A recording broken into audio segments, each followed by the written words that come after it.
Good times. And then God really just grabbed me by the scruff of the neck. I was sitting in a Bible study. I was there because my sister needed a ride. She wasn't going with any pure intentions. There was a guy in the Bible study that she really liked the look of. So I had to take her.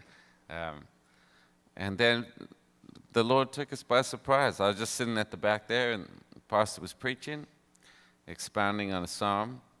Said, like, the fool says in his heart there is no God, and here's why. God reveals himself through your conscience and through creation and through the scriptures, most significantly through the Lord Jesus. And it was like the lights went on, and I just heard the ring of authority and the ring of heaven on his voice, and I went, that is correct. Like, this is right. And I got in the car, and I preached to my sister all the way home. She never did get that guy. And yeah, and that was the beginning of the end, and I kind of started coming along to the worship rehearsals with my, so shameful, with my Marshall guitar amp and my Ibanez guitar, Steve Vai model. The Lord has saved me from many things. Yeah, and then after about like 3 or 4 months, they let me play that thing. I just had to watch them. They were a group of nerds. That was a band filled with woodwind. That was the band. Piano and woodwind instruments, mostly clarinets and bassoons. But believe it or not, man, this is what worship looked like. And then, but the Lord was there every time. They just started playing. I felt like an hour and a half just went by like that. Just, wow, we were in God's presence. It was incredible. So I just kept coming until eventually they let me play along. And then I found myself in a small group, and they went, hey, we've seen you play guitar. You lead worship? No. But they went, well, you got the job. So they just gave me a songbook, and I'd sit down every Thursday night. I'd never stand. Everyone else would stand. I'd sit down with the songbook, and I'd just kind of leaf through it, looking for songs I knew. That was my worship prep. And then I'd be like, oh, Jehovah Jireh, my provider. Remember that song? Yeah, I could play that. We'd play that for like 20 minutes. Anyway, that's my story, man. That's how it started. And those were very precious times. That little group of people in that small group were amazing followers of the Lord, mature, unfazed, completely unfazed by my lack of leadership skills or my very patchy knowledge of the hymnal, and we just worshiped God for like 45 minutes. It was good. Wow. Yeah. And how did you end up in the UK with the Vineyard crew there? Well, I went there to study. I got this opportunity to study out in the UK, so I thought I should take it. And that church that I was kind of saved through in Cape Town, that church had went through this like explosive growth period where there was like 500 kids, and then suddenly it was 5,000, and just it felt so easy to meet with God and so easy to experience Him in worship. And I literally went from there to Oxford, and like I think the largest church was maybe 300 people, and the church that felt the closest but still off again by a country mile was a Vineyard church. I don't know what they were about, but I knew they had guitar stands. That was my decider. They could have been Mormons. Guitar stands. I will see you next week. But I'd seen they'd invested in guitar stands, so I knew they had a heart for worship, and so I kept coming along. And while I was there, the worship leader left. Seems to be a common thread, and they went, hey, you play guitar. You lead worship? So I started doing that, and Brian Dirksen arrived from Canada, asked for songs for us to submit, because we were trying to just make a little resource for the Vineyard churches in the UK, and there were like 40 of them, and they all looked roughly the same. They looked very similar to this New Song Cafe, about the same number of people, same like awkward spacing between everybody. Way more chairs than strictly necessary, and we all looked like that. And we just wanted to write some songs that kind of brought all the different churches together, and that was couple of records, Come Now's the Time and Hungry. Yeah. Yeah, wow. And Brenton, this is really interesting to me, but Brenton wouldn't say this, but Brenton is a Rhodes Scholar. And what I've been told, there's two of you in the music business. One is Brenton, and the other is Chris Christopherson. Is this true? This is in fact correct. Yeah. Chris Christopherson. He was my role model. I was like, well, if I'm going to grow up to be like anybody, it's probably he's a good guy to shoot for. It's that or international banking. So I went with Chris Christopherson, yeah. It's funny. I could sort of see that in you. I don't see it at all in Chris Christopherson. That's pretty amazing. Yeah, he's worked hard on that shaggy outlaw look. Yes. He's a sweet man, though, and he's very clever. Yes. Yeah. We're just talking about church a little bit because obviously you've grown up in church, and what are the big differences between the times where you've just led in church versus what you do now? Well, the main difference is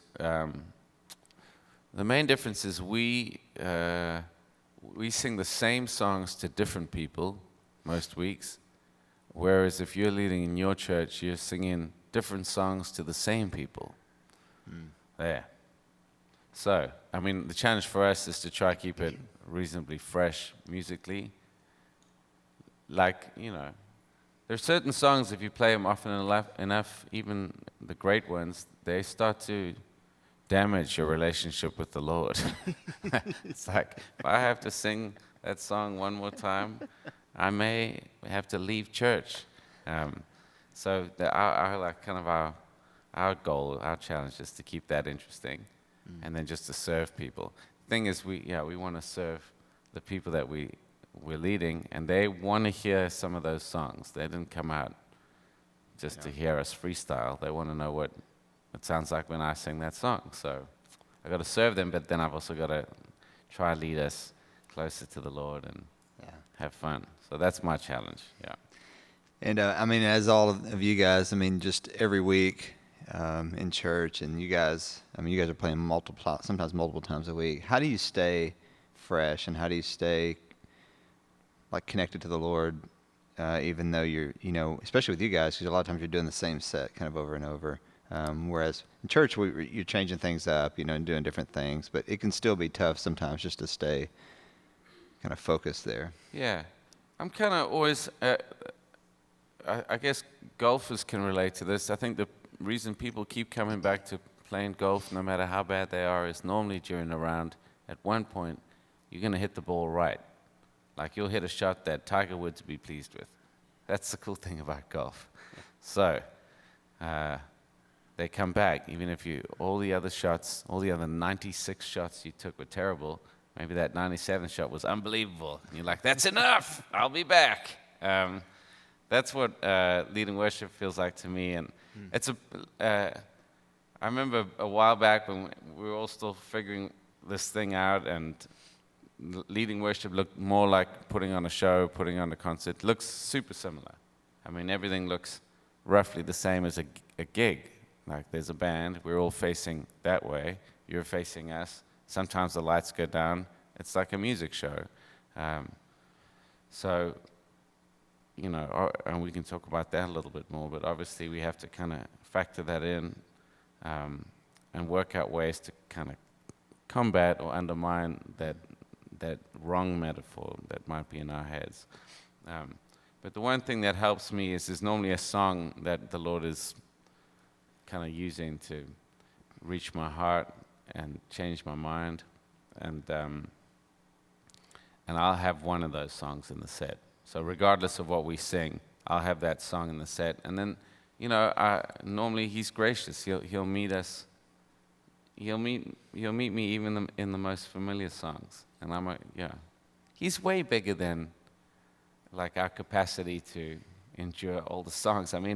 If that's the worst thing that we have to endure is just singing songs we're familiar with, we're doing okay. That's hardly persecution, Anyway. Yeah. Hey, could I get a little bit of my vocal in this floor monitor over here? Can you do that? Yeah. And obviously, you mentioned a little bit of just the performance part of it. there's obviously, even with worship leaders, there's a presentation value to what we do. Any public speaker or leader, anybody that's on a platform, you're communicating and hopefully building a relationship and a connection with your audience. But kind of what's the difference? I mean, you're coming from a background where you started off just performing and then moved into worship, where some aspects of that are good, some are not, you have to let go of. But how do you find that balance between the good things about performance and the things where you feel like that, okay, that crosses the line a little bit? Yeah. Well, every culture is different. I will say that, and every church is different. Like every state in America is different, really. So there's certain things that you do up here that are cues. They're kind of messages that you're sending to people. Whether you know about it or not, you're still communicating something. Like, I'm wearing a hat this morning because I really am having a bad hair year. But that's like a particular message. If I wore this hat in a lot of the churches we play in California, I'd be sending a wrong message to my community, so I won't wear it. But I figured since Jason Ingram was wearing a cap last night, I might get away with it. But I guess the positive aspects of a background in performance is you know how to read a room, so you have a pretty good idea of what's happening in the room. And really my goal is super simple for me, because I'm actually a bear with a small brain. It's super simple for me. I want the room to feel like my living room.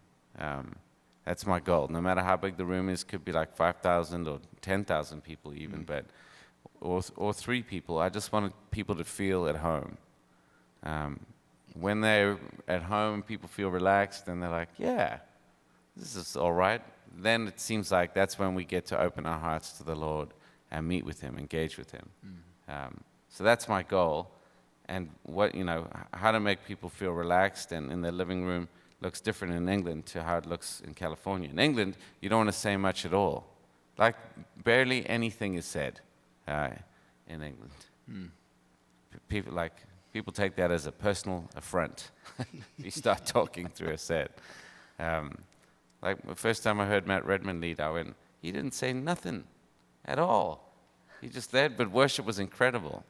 But in a lot of the churches I play out in California and across this country, if I don't say anything, that's kind of impolite. You welcoming someone into your living room and you don't say a word, that's weird.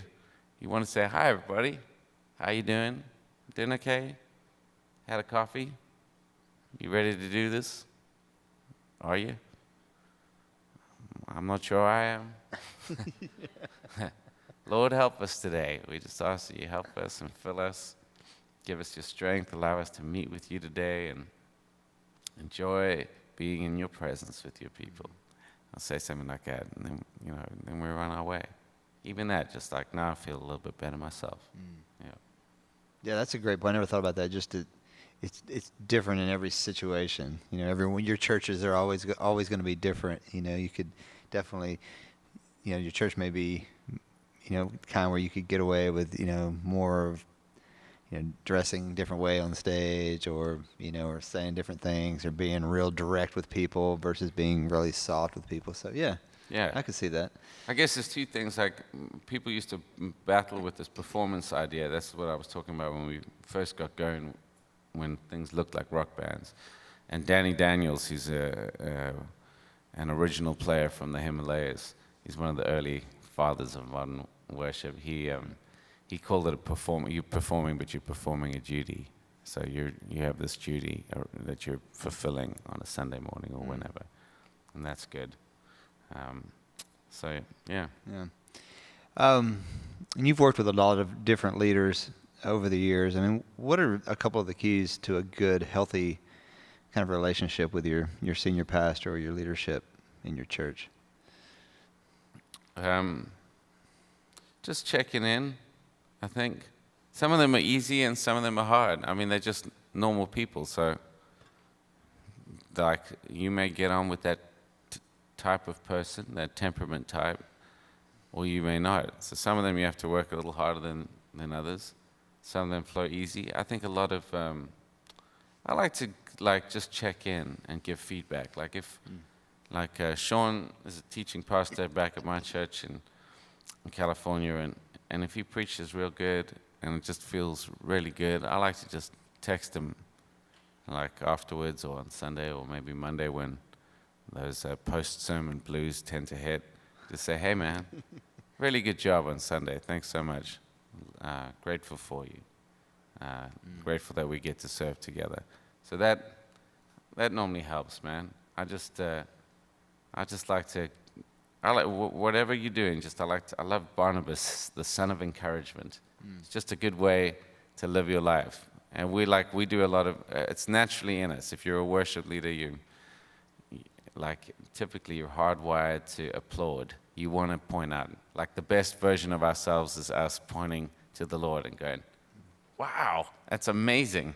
I like to do that with the people in my team and the people I'm around, and especially the pastors. Yeah. That's good. When was the first time you ever sang one of your songs in church?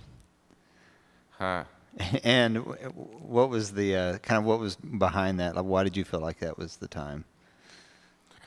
Well, I was at this church that grew so quick. It was like a downhill go-kart race. We started pushing, and then suddenly this cart just kept rolling down the hill so fast that no one knew where the brakes were, and we were like, "What is going to happen to us?" So we went from like one service on a Sunday to about 5 in a big old theater, and it was crazy. So we were running out of songs quick. We got that one. Let's do another one. And so the first one that came was a song called All Are Thirsty. And it was just kind of one of those songs that just popped out of my mouth during my devotional time while I was worshiping. And I just played it the next week and hoped for the best. And God was very kind to me on that occasion. It went good. Actually, the pastor just stopped the meeting straight after the song, and he went, "Is anybody here thirsty? Is anyone here feeling weak? Anyone never made a decision for Jesus before?" So he did an altar call right there and then. And just 20 people just walked to the front. This was like the third song of worship. I was like, what is happening right now? They all got saved, and then we carried on with the worship set. So That's amazing. Yeah, it was sweet. Yeah. Any songwriters with us this morning? Anybody writing for your church? Yeah, a few people. Good. Yeah. Don't stop. Yeah. Yeah. It's an encouragement, and sometimes it's, as writers, it feels a little strange, and it can be a little weird, I found one thing with some of the guys that write in our church. I think it's helpful sometimes to just not even tell the church where the song came from, and just sing it like you would, introduce it like you would, instead of making a big deal out of like Brother Joe wrote this, and then just see how the church responds. The verse came to me while I was bathing on Wednesday, I think. You don't want to do that at all. You just want to slide it in under the radar. Right. Absolutely. Or, develop an alias. Will McFarlane. Yeah. Yeah. Not like Chris Tomlin. That alias wouldn't work. I'd be like, man, Tomlin, it's really fallen off the map, huh? No. Yeah, just no name or a fake name. Be kind of fun to have a fake name. Trying hard. When you're introducing a new song, in your church, like how many times would you guys do it, kind of week after week before you kind of give it a rest? And then how do you know at that point whether or not it's working? Well, for better or for worse, I have a very high threshold. Like if I don't feel it working on the first go out, I'm normally like, oh well. But I think that's unrealistic. So I know a couple of really great writers who go, we'll give it two to three goes, see how that works out. Yeah. I mean, ideally it's kind of cool to do it in a small group situation. Fewer people get hurt, and then that really is the highest kind of bar for. If it's working in a small group, chances are it's going to work great with a band and in a big group. Yeah. But it's pretty scary. Yeah. I have like so many memories of me test driving new songs on unsuspecting small groups, and then just wanting to apologize to them afterwards. My bad. Next week, all Chris Tomlin. See you later. Yeah. There was I was actually talking to Reuben Morgan at Hillsong a couple weeks ago, and they said there's a new song they have out called Cornerstone, which is a rewrite of the old hymn. And he said the first time they did it, it just completely flopped in church, and so they laid it down and just didn't do it, And Yeah. and they were working on another project a few months later, and they said, well, let's just let's pull this song back out and do it. And then they tried it again in church a few weeks after, and it was huge. And so it was really interesting. Like, first time didn't work, second time, the church got it. And it actually there's definitely an element of timing for sure. Yeah. So, and some of the songs I've written, I've got one that I was shooting for the last record, just didn't feel right, and now it feels right. So maybe we'll find out if I am in fact reading this correctly. Yeah. Let's talk some songs. You've got a new project just released, actually Tuesday, this last week. Brenton's new record just came out. It's a live record, and sounds really great, man. I mean, it reminds me actually of the kind of the Hungry Days. It's nice. But there's a couple of, actually 4 or 5 new songs on there. One of them, you guys did it yesterday morning, was the God My Rock song. And you and Paul wrote on this song. Mm-hmm. Talk a little bit about that song and kind of where that idea came from. Well, for a while now, I've just been wanting to write a song about the faithfulness of God. That's one of his characteristics, and one of the things that we found him to be in the last few years. Like, we faced obstacles, we brought them to him in prayer, and then with varying degrees of faith and trust, we kind of left it with him. Some days we did that well, and some days we did that poorly. But looking back now, after 8 years or 9 years, I just see God just being so kind to us. And so I wanted to write a song about that. I wanted to try and not use the word faithful as much as possible, because it just feels like a word that it's a technical term. So when I write, how many writers again in the room? You just see if it's worth saying anything about that. Yeah, when I write, I kind of limit myself to just 1 or 2 of those technical terms. Like if everything is, atonement, majestic, faithful, just words that you kind of read only now in Bibles. Kind of that familiarity with those words and all the associations with them actually stop people from grasping the meaning sometimes. So I was shooting for that, and the answer eventually was there were a couple of phrases that I started using. Like you don't say faithful really about anything except maybe an old dog. You know what I mean? What a faithful old dog. Or like maybe a faithful usher. Ushers are faithful. Like you hardly ever use it. You wouldn't say a faithful car, or, man, this television has been so faithful to us. It's worked all the way through. It's just like you just never say that. I had some ideas floating around, like, I can rely on you. That was like so that's like a contemporary expression for faithful. Yeah, reliable, yeah. Man, that guy's faithful.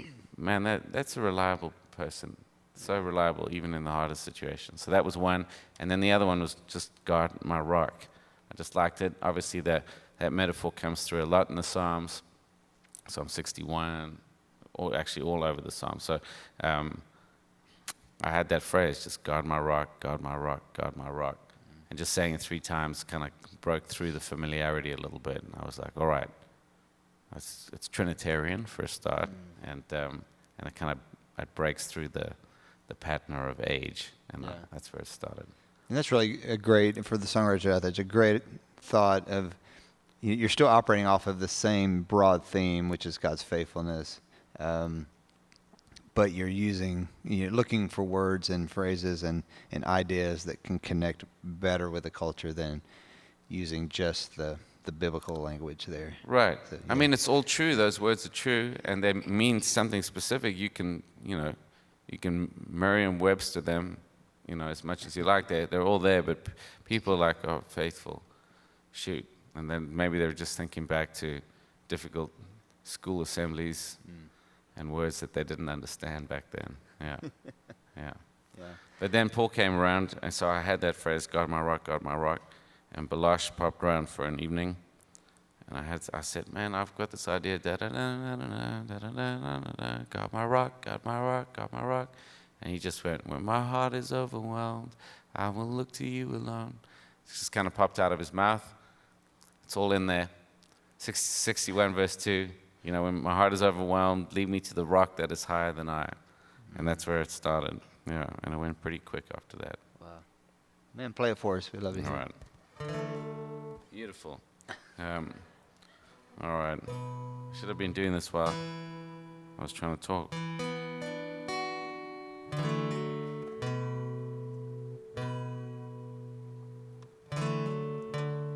All right.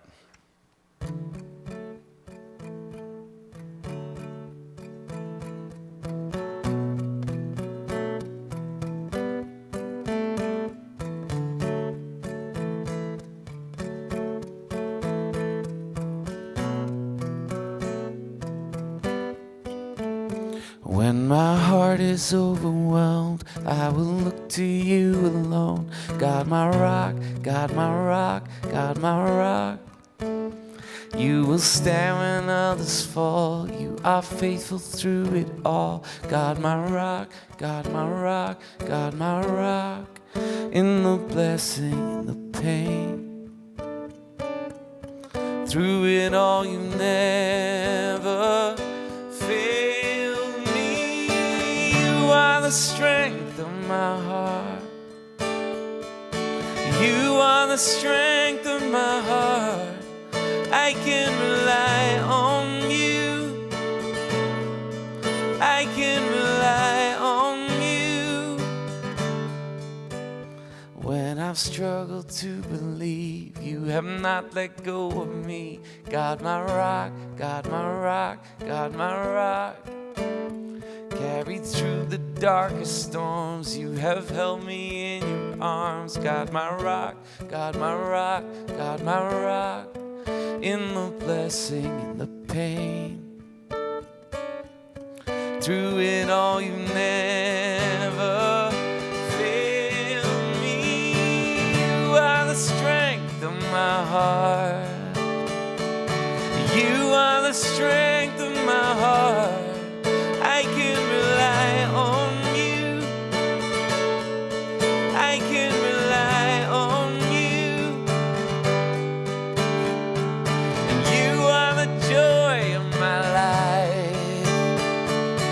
You are my song in the night.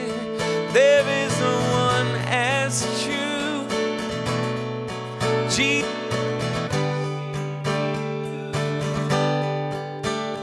When my heart is overwhelmed, I will look to you alone. God my rock, God my rock, God my rock.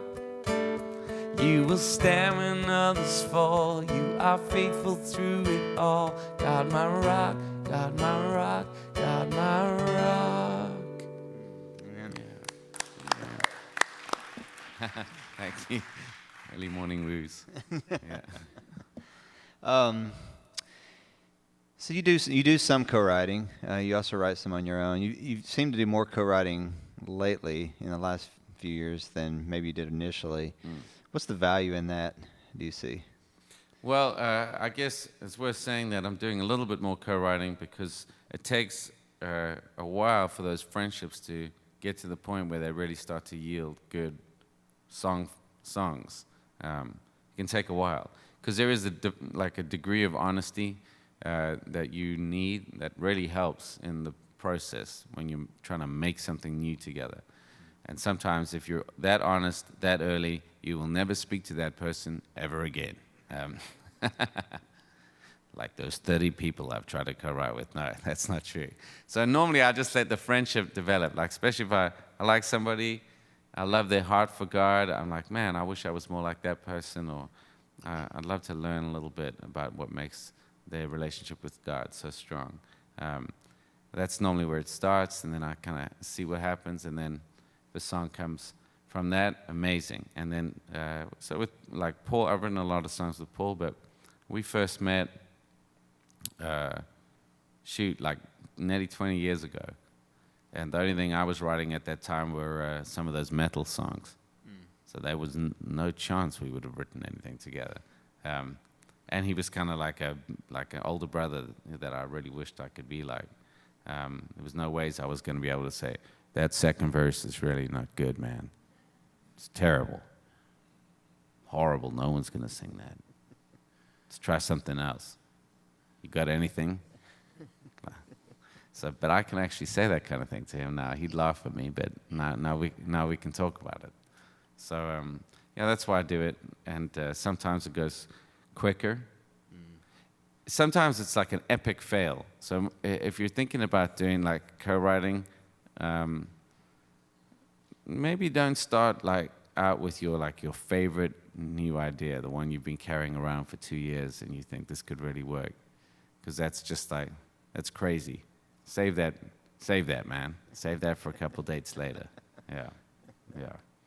So bring your worst Bring line. your worst. I think that's the message of this conference, right? Hasn't Rick just talk about that? So don't bring your worst, but don't bring the thing that's super precious to you. Maybe wait, see how it goes. Yeah. You know? Yeah. That's cool. We're going to listen to another song, and you guys be thinking we'll take some questions then in a minute right after this. But so this next song, rewrite of a hymn, and there's a great story behind this. We talked about it a few days ago. We were shooting the video for this, and I love this story. And so talk a little bit about where the song came from and what was going on at the time. Well, Daniel, who plays bass for us, and has been a friend of mine for probably longer than anybody I know in my life. He played in a band called Tree 63, and they used to do a lot of events when John was still out here with Billy Graham, and the Billy Graham BGEA, the association. And he and Billy Graham's grandson Will get on like a house on fire. So whenever we have a chance to hang out with Will, we take it, because we just have fun. It's crazy. Sometimes ministry can be really fun, like, this is too much fun. This can't be right. But that is not true. And so we did this event out in Terrell, Texas, and Will was like the closing speaker, and he definitely has that gift that I didn't understand that these gifts were genetic, but maybe they are, maybe they're not. Maybe it's just proximity. But he has this ability to communicate the gospel super clearly in just a very compelling way, non-manipulative. Just it feels normal. He preaches, and then he says, "Anybody here want to give their lives to Christ?" And typically, a whole bunch of people do. Yeah. It's amazing to watch. It feels nothing like England. In England, you have to go on an 8-week course, go away for 2 weekends, really connect, hug at least 10 or 8 people, and then maybe you'll consider perhaps evaluating. But not at these Will Graham events. So he just did it. And there's, I guess there's something in the air at a Billy Graham Association event, that when it comes time for the altar call, you just find yourself playing Just As I Am. You can't help it. You may start, like I was starting on Everlasting God, but the next thing I was like,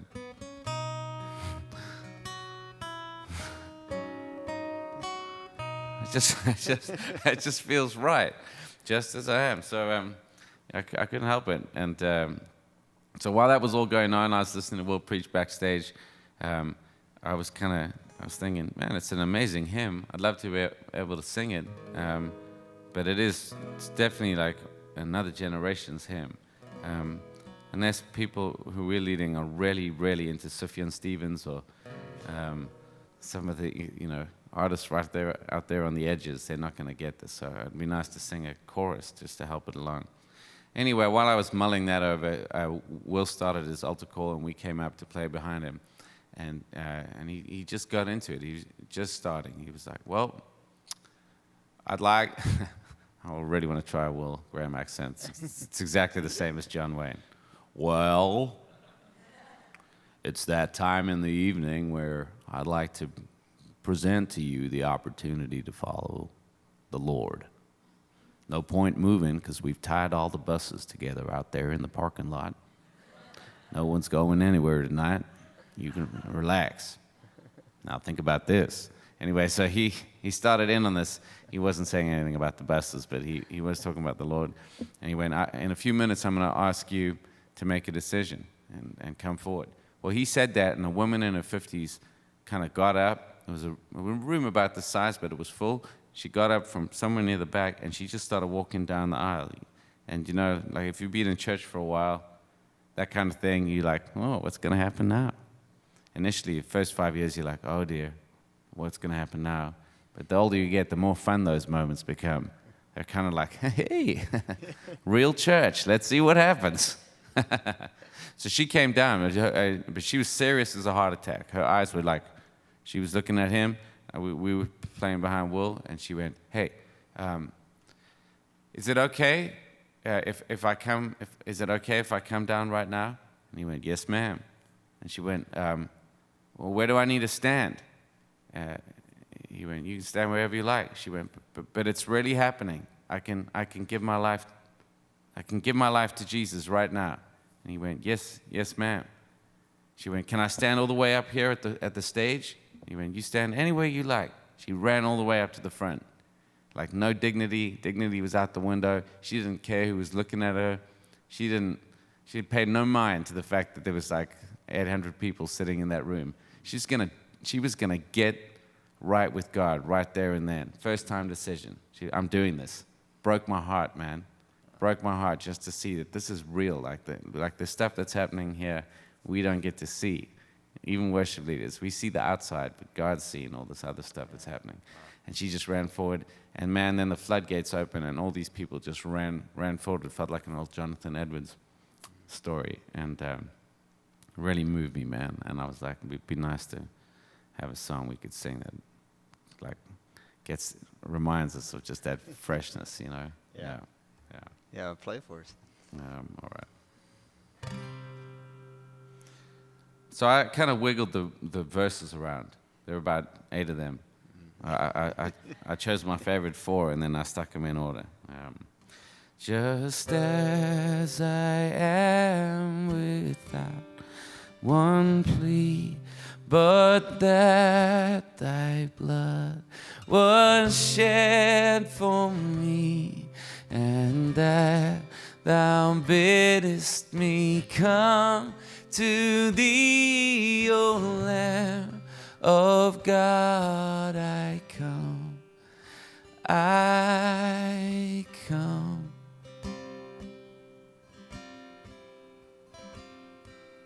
Just as I am, though tossed about with all my conflicts, all my doubts, fightings and fears within, without, O Lamb of God, I come, I come.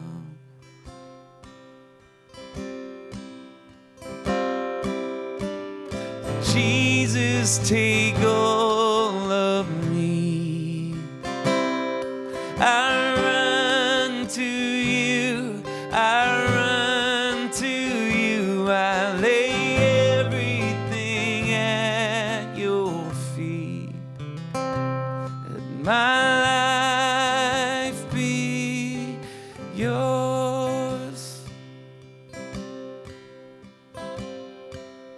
Just as I am, thou wilt receive, will welcome, pardon, cleanse, relieve, because thy promises I believe, O Lamb of God, I come, I come.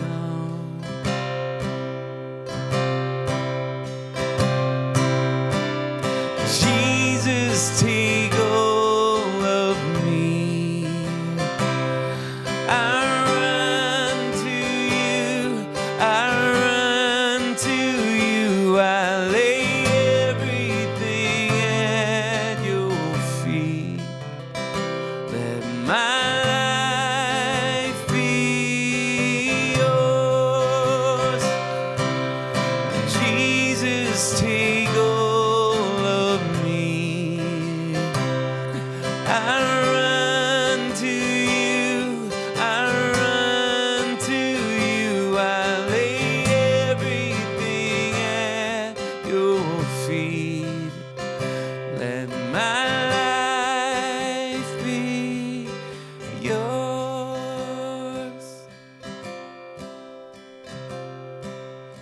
Just as I am, thy love unknown has broken every barrier down.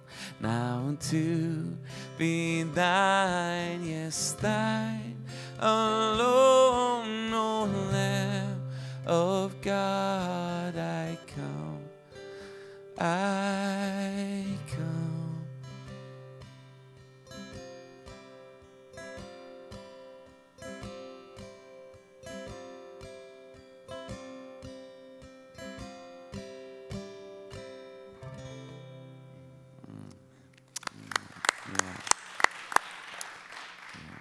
Man, so good. Great lyrics to that song, man. Yeah, and it doesn't feel like it. Like you have to have Will Graham on stage to sing it, or that you're even having to make an altar call. We've been singing it.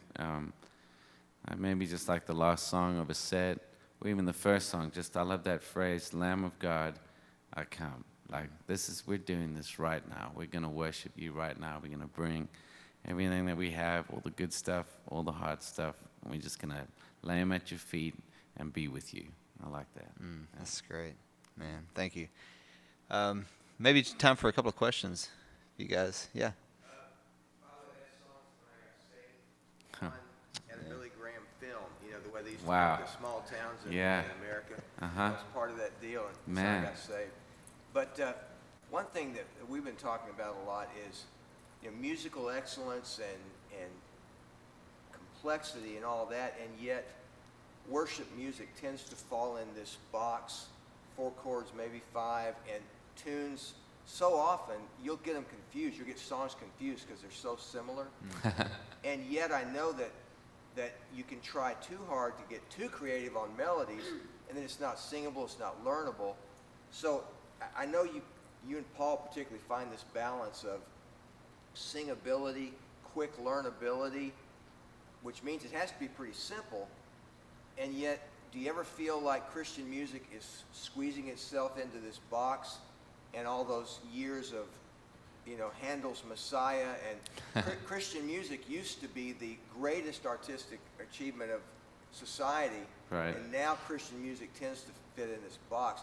How do you work that balance? Do you ever run into that as you're writing songs that you want to make commercial and singable, and yet also try to be creative? Yeah, good question. Well put. Well, here's the magic for me is that you can write the soaring, inspiring melody that's as good as, it's possible. I haven't done it yet, but like as good as anything out there that's still capable of being sung by a large group of people. It's possible. But it's not going to sound like Handel's Messiah. So I'm a simple guy, so it's a pretty simple thing for me. I don't struggle. It is the target, though. So if I'm writing for a record, I want it to be simple and good. And sometimes I get complex and good, and that's not bullseye. And sometimes I get simple and bad, quite often. Actually, a lot. I get simple and bad. So that's the singability is like 20 out of 10, but you barely have to have motor skills to get that song under your belt. Like my 1-year-old can sing that song.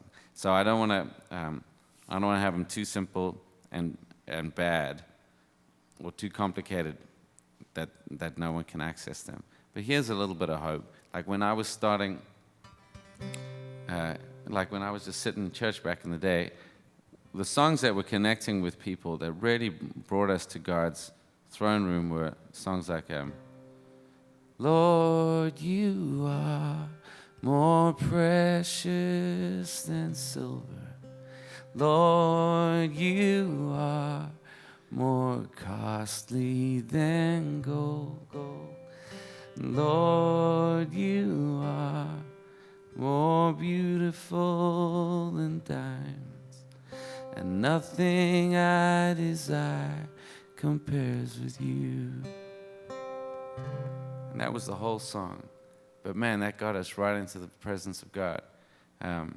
Now, like a 4-line song is, you have to look around to find a 4-line song. No one does them.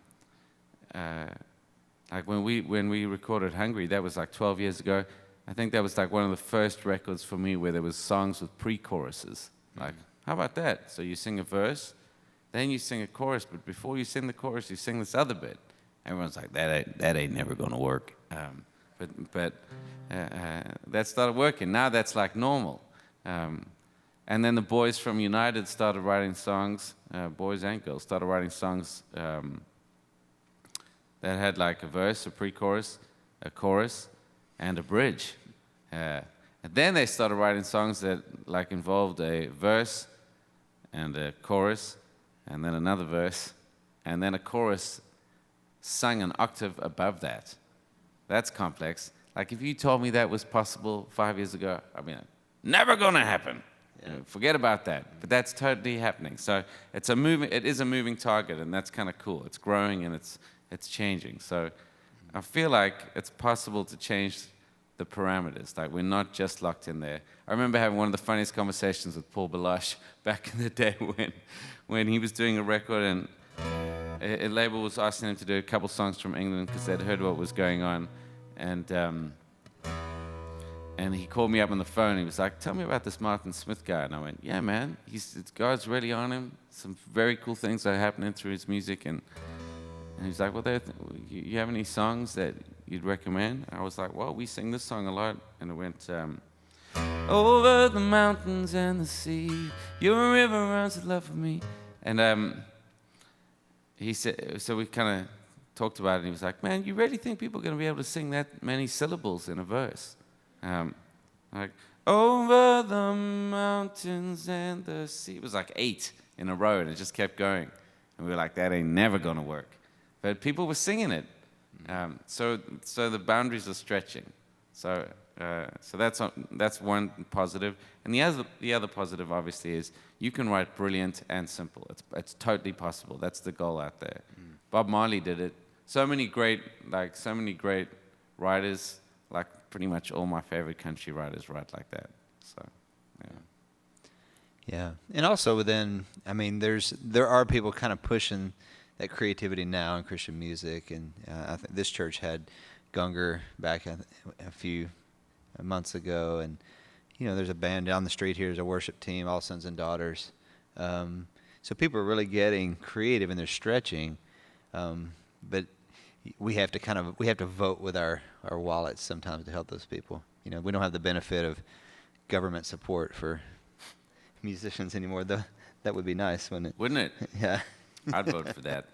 To Yeah. create. Good question, though. All right, someone else?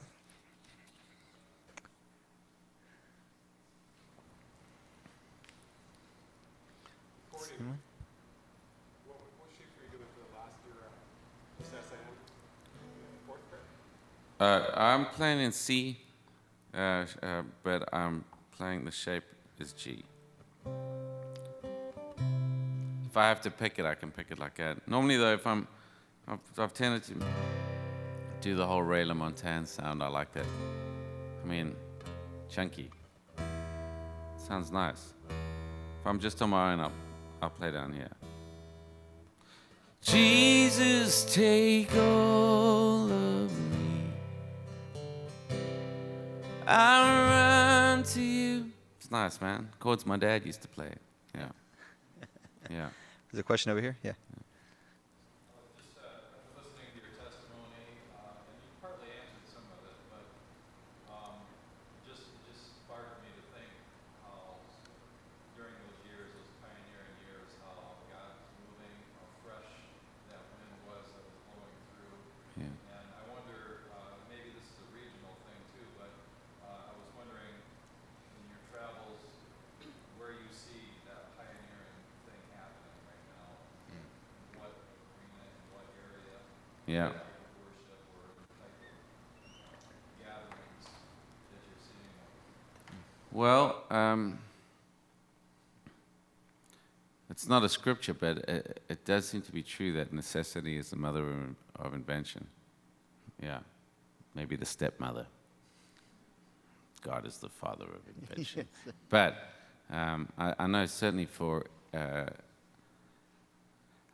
moves differently so often, and that's because he's alive.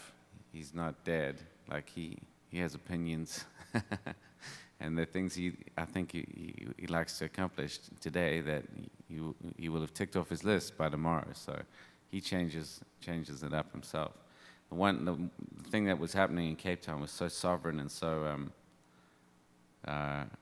context specific, because so much had happened in our country so quickly, and there was really not a whole bunch we were doing to like participate. We were just kind of watching and getting sucked along. I remember a buddy of mine. He just got saved in our small group. He just started coming along. He got into an elevator in our college, and he was so struck by God's presence and power just in that moment that he was like, he'd been a Christian for 2 weeks. He fell to his knees and he raised his hands and he just worshiped God in this elevator. Well, he was just like that when the door opened and somebody else got in. He got in on the first floor. So like a couple of people got in. I bet they were like, well, this is awkward, but who knows when the next elevator is going to come. So they got in, and they kind of just stood around awkwardly, and then hit the next floor, and somebody else came in, and they sensed the presence of God, and they got down on their knees and started worshiping God just like that. Well, by the time he got to the 4th floor, everybody in that elevator had kind of bowed and worshipped to God, and had all become Christians. That, like, you can't make that up. Like, there ain't nothing you can do to make that happen. That's just God just doing his thing.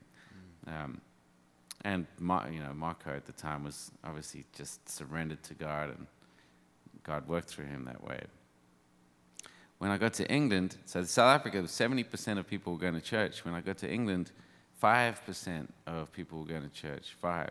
And no Christian radio, really no Christian radio in my town, and the churches were like small, super small, and no one was coming to church. Like, people didn't. There was nothing cultural about coming to church for anyone below like age, it's probably 65. So then we were like, well, we're gonna have to go to people. We're gonna have to kind of reach out somehow. So we did a lot of experiments, just like attempts, failed attempts to fly. We had a few, we play live in different venues, in Town Square or at university. And eventually I kind of started leading a church in a nightclub that had an open bar on a Sunday night. So that was and it was very difficult to preach in that club because everybody was allowed in there. I get a lot of drunk hecklers. So eventually, after a few weeks, I realized that the only way to preach in an open bar setting to non-Christians was to tell stories. So I kind of retold parables, and then people really want to know how the story ends, so they'll shut up. It was amazing. And out of those different contexts and those different places that we were leading worship, new songs came. That's where the new songs came from. Like there was life in it. It was almost like God was like, "You're gonna do that? I'm gonna back you up." So we went to find people, and I guess that's where I see things happening, is where people are so desperate to reach out to their friends and make it work that they'll try something that hasn't been tried before, and that can look different in every town. Like my brother-in-law lives in a surf town in Cape Town called Komaki, and they're having their own, like, there's this revival that's happening in this little town. It's a little town. They all surf giant waves. They're kind of men's men, like crazy eyes. They've all got crazy eyes, and he's been having this thing for the last couple of years called Band of Brothers, and they get together around a fire pit in South Africa. They share a few beers and just talk about waves and talk through things, and then, like, one by one, guys are becoming to him and asking, "Hey, what is this thing?" And so he left my house a few weeks ago, and he went home and he baptized 3 of his friends. But that church, it all started because they started just doing church at their house on Sunday morning. Just him and my sister. Super awkward, he said, right near the beginning. And they just open the book, and then they do communion. Debbie, my sister, would lead worship. They've got like a 7-year-old and a 2-year-old. And then that was church. They were like, well, I think we just did it. I think that's it. We're done. Enjoy the rest of your day, folks. And now people are coming to the Lord.